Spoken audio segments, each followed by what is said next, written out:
जय माता दी, जय मां कामाख्या। पितृ ऋण, पितृ दोष बाधा देते हैं,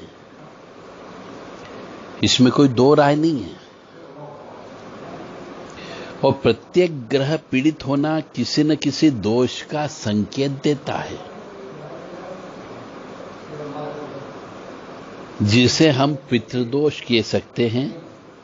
यह एक प्रकार का कर्ज है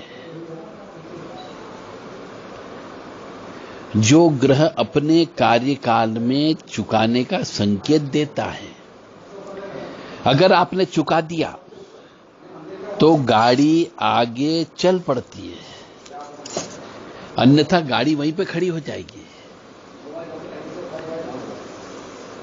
अब आप समझ गए होंगे कि पितृदोष का मतलब होता है एक प्रकार का कर्ज, और यह कर्ज हमें उतारना ही पड़ता है, तो ही आप सफलता होगी जीवन में, अन्यथा सफलता नहीं मिलेगी।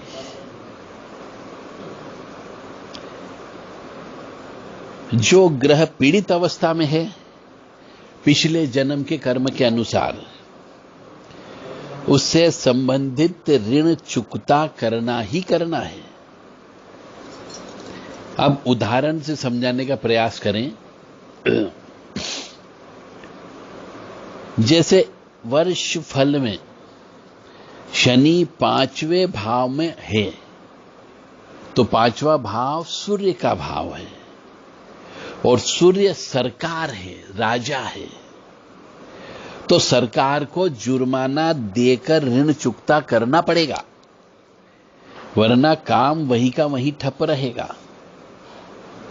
तो जुर्माना देते ही काम हल हो जाएगा।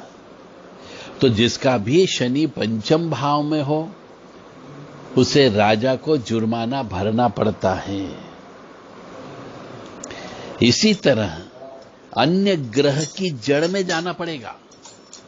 तो कोई दुश्मन ग्रह आता है तो उस ग्रह से संबंधित कर्ज को चुकाते ही ऋण मुक्त हो जाते हैं और काम सुचारू रूप से चलने लगेगा।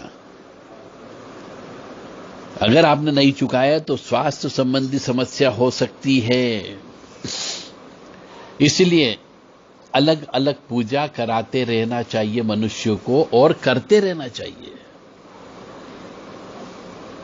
अब अलग अलग पूजा करते रहने का मतलब हो गया, हमारे हिंदू सनातन धर्म में बहुत सारे तीज त्योहार बताए गए हैं, व्रत उपवास बताए गए हैं, उन सब पे दान करने का नियम भी बनाया गया है।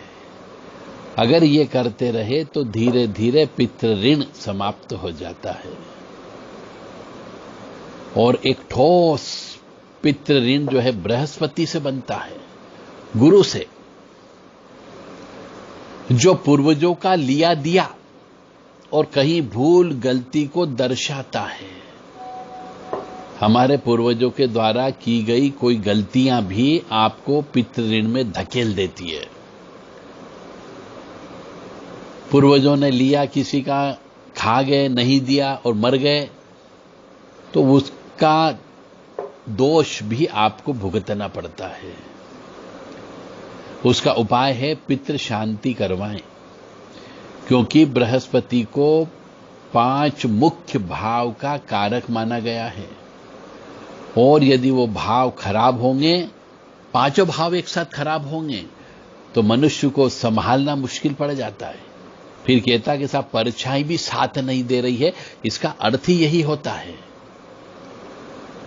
तो टोटल 12 भाव होते हैं, उसमें से 5 भाव सिर्फ बृहस्पति मालिक होता है, और बृहस्पति खराब यानी पितृदोष है,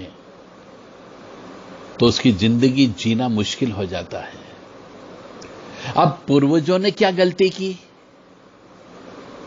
उसका हमें तो पता नहीं, इसलिए पितृ तर्पण के दौरान क्षमा मांगना चाहिए, और पूजन हवन जिसमें लगभग सभी तरह की वस्तुएं शामिल होती है, उससे वह ब्राह्मण को दान दक्षिणा देने से पितृ ऋण उतर जाता है। शास्त्र ये कहता है कि ब्राह्मण बृहस्पति है और उसकी मौजूदगी में शांति पूजा संपन्न कराना चाहिए। और सबसे बड़ी बात तो यह है कि पितृ ऋण में उपाय भी काम नहीं करते, कई बार काम नहीं करते जब तक कि पितृ की शांति नहीं करवा सकते। तो जो मनुष्य के पास धन नहीं है, क्योंकि पितरों ने इतना निचोड़ दिया, इतना तड़पाया कि उनकी सब धन संपत्ति, जमीन जायदाद सब बिक गई, अब उनके पास पितृ शांति के लिए भी पैसा नहीं है, तो क्या करे, कहां से स्टार्ट करे? तो ऐसा कहा जाता है कि सबसे पहले बुजुर्ग ब्राह्मण को पीले वस्त्र, पीली मिठाई व चने की दाल अपनी श्रद्धा के अनुसार देना चाहिए अमावस्या के दिन या एकादशी के दिन। फिर उपाय प्रारंभ करना चाहिए, तो हो सकता है कि उपाय लगना चालू हो जाए।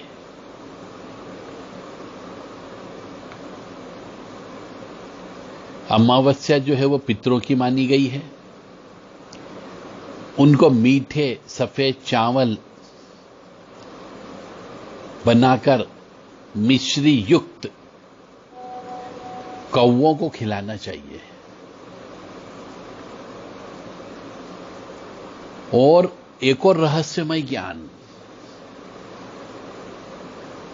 और साथ ही साथ में जब कौवों को खिलाएं तो 1 गिलास पानी या 1 लोटा पानी ऐसी जगह धीरे धीरे डालना चाहिए जहां रास्ता नहीं हो, और यानी सड़क नहीं हो, या रास्ते पर न डालकर उसके रास्ते के बाहरी तरफ पानी डालना चाहिए। यह पानी पितृ पीते हैं, वह ब्रह्मांड में विचरण करने वाली अदृश्य आत्माओं को मिलता है, और उनकी जब तृप्ति होती है तो आशीर्वाद मिलेगा ही मिलेगा।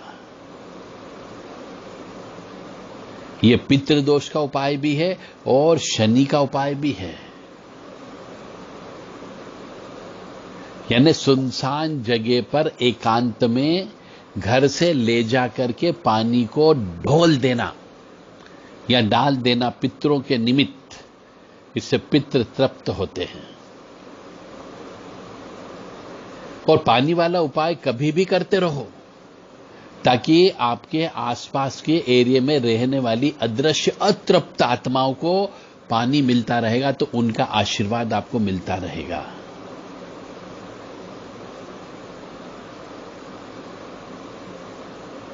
जय माता दी, जय मां कामाख्या।